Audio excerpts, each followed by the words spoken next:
দেখো বন্ধুরা, ফাইনালি আমি জলটা দিয়ে দিয়েছি। পুরোটাই মাংস মতন করেই রান্না করতে হয় এটা। তো নামানোর আগে আমি গরম মশলা দেবো। এখন ঝোলটা ফুটে উঠুক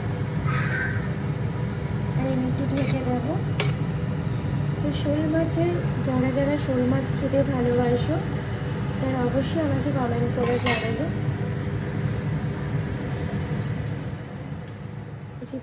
করে দেবো। ঝোলটা ফুটছে, এখন আমি ঢেকে দেবো এটাকে।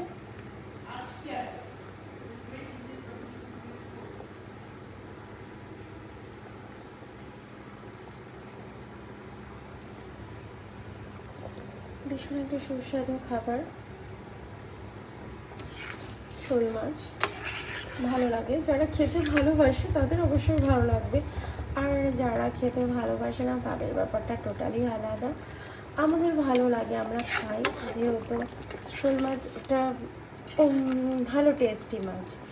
আর আমার মনে হয় রুই কাতলার থেকে অনেক ভালো খেতে, মানে রুই কাতলার টেস্টটা ভীষণ আষ্টানি গন্ধ হয়, তো আমার সেটা একদম ভালো লাগে না।